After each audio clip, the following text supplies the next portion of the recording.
नांदेड जिल्हा किनवट तालुक्यामध्ये कुठेही रोजगार उपलब्ध नाही, काही नाही, कुठं कंपन्या नाही. त्यामुळे आम्ही संभाजीनगरच्या महानगरपालिकामध्ये मी काउन्सिलर म्हणून काम करत होतो कंत्राटी बेसवर.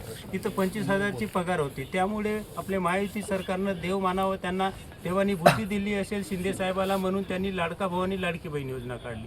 लाडका भाऊ योजनामधून मी पात्र ठरलो आणि 10,000च्या पगारामध्ये आपल्या गावाला आपल्या आई वडिलांच्या सानिध्यामध्ये राहून त्यांची सेवा करण्याचा एक मोठा मला पुण्याचं काम भेटलं. त्या ठिकाणी काम दिलं. प्रथमतः मी या महायुती सरकारचं धन्यवाद देतो. आणि त्यानंतर त्यांनी 6 महिन्याचा कार्यकाळ दिला. बाबाच्या ताकदीनं आणि अनेक पुढाकारांच्या ताकदीनं आम्हाला 5 महिन्याचा कार्यकाळ अजून वाढवण्यात आला. एकूण 11 महिन्याचा झाला. त्या ठिकाणी त्यांनी एक आश्वासन दिलं होतं की आम्ही त्या ठिकाणी कायमस्वरूपी त्यांना जॉब देऊ. पण कायमस्वरूपी जॉब न देता दिलं त्यांनी. ज्यांनी शब्द पाडला होता विधानसभेच्या मतदानाच्या अगोदर, त्यानंतर त्यांनी आम्हाला कायमस्वरूपी जॉब दिलेला नाही. म्हणून या ठिकाणी आम्हाला उपोषण करायची गरज पडलेली आहे. मायबाप सरकार, तुम्ही जॉब देतो म्हणून सांगितलं, तेवढीच मागणी आहे. आम्ही का रास्त मागणी मागायला तुम्हाला, तुम्ही जे शब्द पाळावं हीच आमची अपेक्षा आहे. आणि एक गोरगरिबांचं लेकरू, गोरगरीब दीनदलित शेतकरी बळीराजांचं लेकरू आपल्या पुढे भीक नाही मागत, हक्काची भाकरी मागतो. यासाठी नाशिक शहरामध्ये ताकदीने जोमानं प्रतिनिधी सामील झालेले आहे. आमची तोफ जर काढतो म्हटलं मायबाप सरकार, ही आमची तोफ 1,34,000ची तोफ ही आपल्या सांगली शहराला इतिहास घडायला वेळ लागणार नाही. आज हा भारत देश घडवणारा तरुण खरोखर जे एक आशेवर उभा आहे. आपला तिरंगा जर शांतीने आणि ताकदीने जर उभा ठेवायचा असेल तर युवकांना रोजगार द्यावा लागेल आणि शेतकऱ्यांचा विकास करावा लागेल. आपण दिलेला शब्द मायबाप सरकार आपण पाळावं हीच आमची खूप अंतकरणातून विनंती आहे. जेव्हा आम्ही घरून निघतो, आमचे आई वडील सांगतात की बापू कुठंतरी रोजगार घेऊन ये, आपलं कुठंतरी आदर होईल, काहीतरी होईल. आपला बाप एक शेतकरी आहे, गोरगरिबांचं लेकरू. मायबाप सरकार तुम्हाला भीक नाही मागत, हक्काची भाकरी मागतोय. आणि महत्त्वाचं म्हणजे तुम्ही सांगितलं होतं माझ्या बापाचं 7-12 कोरा करू. कुठं गेलं हो मायबाप, आमच्या बापाचं 7-12 कोरा करायचं. आमचंही कोरा नाही केलं, त्यांचंही कोरा नाही केलं, घोडे लावण्याचं काम केलं होय मायबाप सरकार तुम्ही. आम्ही काय रास्त मागणी मागायला थोडी, एवढीच मागणी आमची पूर्ण करा. दादा काळजी करू नका, दादा भावनिक झालेले आहेत आणि तुम्ही हे करा, शांत व्हा. परिस्थिती बघा, फार कठीण परिस्थिती या ठिकाणची आहे.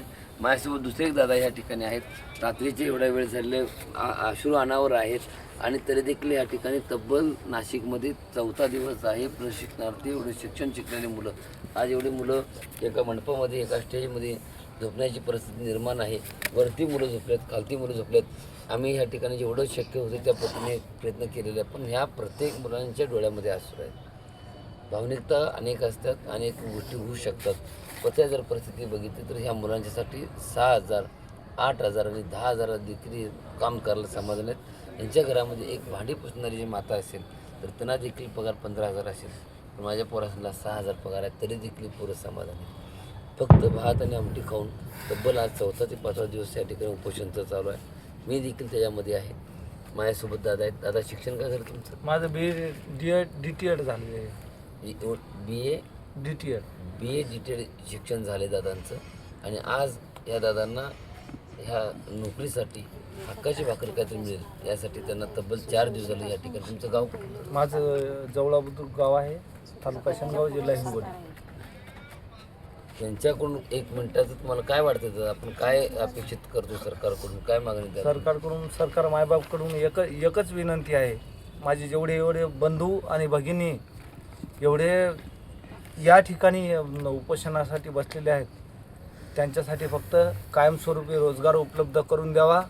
तुम्ही जो शब्द बोललेला आहे की 4.5 मध्ये की आम्ही ज्या ठिकाणी प्रशिक्षण घेणार त्याच ठिकाणी आम्हाला कायमस्वरूपी रोजगार मिळवून देणार, हा जो शब्द पाळलेला आहे तोच शब्द तुम्ही कायमस्वरूपी पाळावा, हीच माझी फक्त एवढी विनंती आहे. माझे गोरगरीब, आम्ही कोणत्या श्रीमंताचे मुलं नाही, आम्ही फक्त शेतकऱ्याचे मुलगा आहोत. सर्वजण शेतकऱ्याचे मुलं आहेत. ही माझे बंधू आणि भगिनी, ह्या 2 भगिनी आज सकाळी मी जाता वेळेस माझ्या तारेराने यांना सांगितलं की तुम्ही त्यांना सोबत जावा, कारण की आज 3 दिवस झाले ह्या उपोषण करत आहेत. आणि हे माझे बंधू 7 जण हे उपोषण करत आहेत. यांच्यासोबत जाता वेळेस सरजी चक्कर येऊन पडल्या माझ्या ताई, त्यांचं नाव मला माहित नाही, सुबेरा मॅडम का आणि पौरकर मॅडम, ह्या चक्कर येऊन पडल्या सरजी. त्या ठिकाणी माझ्या बंधूंनी, माझे बंधू लातूरचे होते, मला नाव माहीत नाही, त्या चक्कर येऊन पडल्या. मी माझ्या ताईंना सांगितलं, राणीताईंना, त्यांना हाताला धरून या ठिकाणी उचलून आणलं. आणि एवढंच माझ्या सरकार मायबापाला मी सांगतो की आज तुम्ही आमच्यासाठी एवढं प्रयत्न करताय, समजा बाबा, तर मी एवढंच सांगू इच्छितो की आज जर या सरकार मायबापांनी आमच्यावर जर आमचा कायमस्वरूपी रोजगार जर उपलब्ध करून दिला नाही, तर हा माझा बंधू आणि माझी भगिनी ह्या तुमच्यावर पण हीच वेळ आणायला वेळ लागणार नाही. एवढंच बोलून मी धन्यवाद करतो. हे जर बघितलं तर ही परिस्थिती आत्ता या महाराष्ट्रामधल्या अनेक लोकांना रोजगार उपलब्ध करून देणार म्हणून एकीकडे सरकार सांगत आहे आणि एकीकडे ह्या मुलांना ही उपासमारीची वेळ निर्माण होते. दादा, तुमचं गाव कुठलं? झोपलं सांगा. गाव कुठलं? अकोला. शिक्षण काय झालं तुमचं? ITI DED Tally MSc craft टीचरचा डिप्लोमा BA. काय काय झालं शिक्षण? ITI DED Tally MSc craft टीचरचा डिप्लोमा ITI. बघा दादा, तुमचं BEd. या ठिकाणी एवढं शिक्षण शिकलेली मंडळी आहेत आणि फक्त 6,000, 8,000 आणि 10,000वरती काम करतात. माझी आपल्या सरकारला विनंती आहे की ज्यांना कामाची गरज आहे त्यांच्यासाठी जरा तुम्ही थोडाफार प्रयत्न केला तर सरकारी आस्थापनामध्ये 1,34,000मधील 30,000हून अधिक मुलं काम करतात. आणि ह्या मुलांच्यावरती ही प्रमुख मुलं आज नाशिकमध्ये या गोदावरीच्या तीरावरती हे आंदोलन करू पाहतात. माझी सरकार मायबापाला विनंती आहे की ह्या मुलांच्यावरती हे न बघता. दादा, तुम्ही तुमचं नाव सांगा, तुमचं शिक्षण काय झालं? एक मोरे, पुणे जिल्ह्यातून आहे. MA BEd माझं शिक्षण झालेलं आहे. मी सध्या GST विभागामध्ये काम करत होतो, पण माझा कार्यकाळ संपलेला आहे. पण मला पुढं काहीतरी मिळावं या आशेने मी इथं आलेलो आहे. एवढंच मी तुम्हाला बाबा सांगू शकतो. आणि आपल्या पोरांना सर्वांना न्याय भेटला पाहिजे. आपण जोपर्यंत न्याय भेटत नाही तोपर्यंत आम्ही इकडनं हलणार नाही.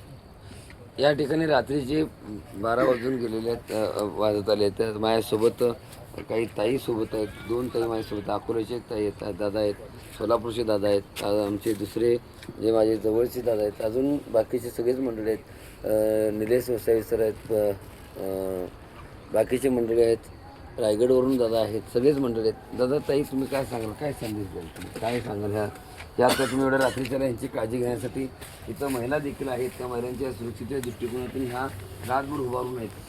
जे महिला आहेत म्हणून त्यांना आपण वाऱ्यावर नाही, आपण त्याच्यासाठी सेपरेट राहण्याची व्यवस्था आपण केलेली आहे.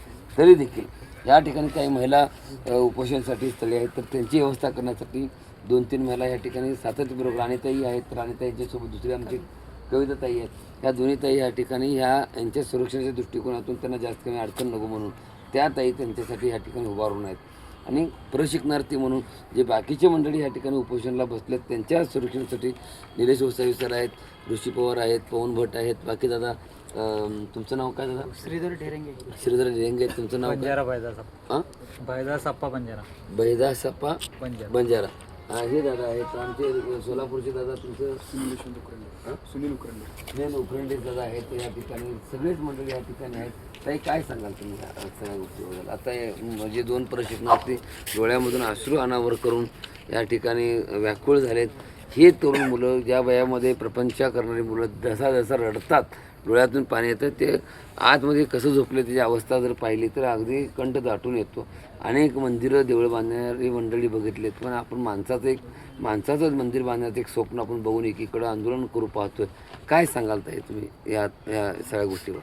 काय सांगू महाराज, मी सरकारले एवढं आपण सरकारले सांगतो, गरडा ओरडू सांगतो, त्यांच्या कारणापर्यंत गोष्ट जात नाही. आता जशी या भावांची गती आहे तशी आमची सगळी बहिणींची पण तेच गती आहे. आता माझ्या पण 2 बहिणी आणि माझ्या अकोला जिल्ह्यातील रीना पौरकर मॅडमसुद्धा उपोषणाला बसलेल्या आहेत. हे इकडे दिसते, हा विशाल जाधव आहे, बार्शी टाकळी तालुक्यातला. हा माझ्यासोबत ग्रामपंचायत विभागामध्येच काम करते, बार्शी टाकळी तालुक्यामध्ये. हे 2 जण तर माझे हे आहेत, जिल्ह्यामधले आहेत. बाकीचे पण अदरवाईज जिल्ह्यातले सगळे प्रशिक्षणार्थीच आहेत. 2 लेडीज आहेत. आता महिलाचं संरक्षणाची जिम्मेदारी माझी आहे. तिकडे हॉलमध्ये सगळ्या महिला झोपण्यासाठी मी पाठवलेल्या आहेत. आता तिकडं मी ध्यान देऊ का इकडे या दोघीवर ध्यान देऊ हे पण मला कळायला नाही. मला सुसून पण नाही राहिलं डोक्यामध्ये की काय करू. त्या दोघीसाठी मी आणि माझी मैत्रीण आहे कविता तुंबडे म्हणून दवडे, तर आम्ही दोघीजणी त्यांच्या संरक्षणासाठी आता सध्या दोघीजणी थांबलेलो आहोत आम्ही, कारण की आम्हाला त्यांना सोडून काही जावं वाटे ना, म्हणून आम्ही इथं थांबलो. आता रात्रीचे एवढा उशीर झालेला आहे आणि आत्ता सध्याच्या तुमच्या सोबत त्यांच्या माध्यमातून हे सगळं हे आंदोलन होऊ पाहत आहे, त्यातली जी परिस्थिती आहे त्याबद्दल तुम्ही काय सांगाल सध्याच्या घडला, जे तुमचे नेतृत्वाच्या माध्यमातून म्हणा किंवा तुमच्या बाकीच्या गोष्टीच्या माध्यमातून म्हणा, तुम्ही त्यांना काय संदेश देऊ पाहता यातून? आता नेतृत्व तर आमचे त्यांच्या परीनं जे करायचं आहे ते करत आहेत, पूर्ण प्रयत्न करत आहेत. प्रेस मीडिया, इलेक्ट्रॉनिक मीडिया, खाण्यापिण्याचा खर्च, मंडपचा खर्च झाला, आणखीन लेडीजची झोपण्याची व्यवस्था वगैरे त्यांनी चांगल्या पद्धतीने पार पाडली, हॉल वगैरे बुक केले, सगळ्या गोष्टी इथंचा तुकाराम महाराज हे करत आहेत. समजा सगळ्या गोष्टी आम्हाला परिपूर्ण करत आहेत. पण आता हे किती दिवस आमचं पोट भरणार तुकाराम महाराज, किती दिवस आम्हाला साथ देणार? आम्हाला तर स्वतःचा रोजगार पाहिजे ना आमचे पोट भरण्यासाठी.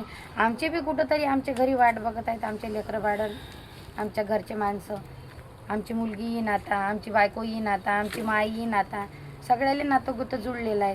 एवढे मोठे पगार घेऊ एवढे मोठे मंत्री, उपमुख्यमंत्री, त्यांना एवढा मोठा पगार आहे तरी त्यांचे वेतन वाढत आहेत. 80,000चे 1.5 लाख, 1.5 लाखाचे 2 लाख होऊन राहिले. इकडे आमचे 6, 8, 10 हजार रुपये त्यांच्या इकडून देणं नाही होऊन राहिले. त्याचे पगारावर पगार वाढून राहिली. विमानाने त्यांची येणे जाणे होऊन राहिले ना आम्ही रेल्वेनं 150 रुपयाची तिकीट खाऊन एकामेकाच्या अंगावर बसून येऊन राहिलो. मुत्रीजवळ डब्यात बसू येऊन राहिलो आम्ही. आम्हाला माहिती हो साहेब आमचे काय हाल चालू आहे. या ठिकाणी आम्ही फक्त रोजगार मागतो, बाकी काही मागत या नाही. ठिकाणी बघितलं तर त्यांची भावना आहे, दिलेली आश्वासनं पूर्ण करा फक्त बस. रात्रीच्या वेळेस देखील आता सध्याच्या परिस्थितीला आहे अशा स्थितीमध्ये ही मंडळी संघ उभारणार. आज प्रसंग वाईट असतो, प्रसंग बेकार असतो. आज बघितलं तर प्रशिक्षणार्थी सकाळपासून म्हणजे काल या ठिकाणी 9 प्रशिक्षणार्थी या आंदोलनस्थळी आहेत आणि मी स्वतः देखील आहे. माझे प्रदेश अध्यक्ष निलेश वसावी सर आहेत, पवन भट आहेत, ऋषी पवार आहेत, हे सगळे मंडळी आहेत. आमची जबाबदारी आहे की या सगळ्यांना कुठलाही त्रास होऊ नये किंवा हक्काची भाकरांना उपलब्ध व्हावी यासाठी आमचा एक छोटासा प्रयत्न या ठिकाणी आहे आणि खरोखरच 100% हक्काची भाकर उपलब्ध होईल. आणि सरकार मायबापाला विनंती की ह्या लोकांच्यासाठी म्हणून नव्हे तर खरोखरच कोणाला जिथं गरज आहे त्या ठिकाणी त्या माणसासाठी काय तर एखाद्या शहरातली मोडकळी सारली भंगार जरी विकलं तरी 100% त्या मुलांचा रोजगार उपलब्ध होतो. धन्यवाद. जय भारत.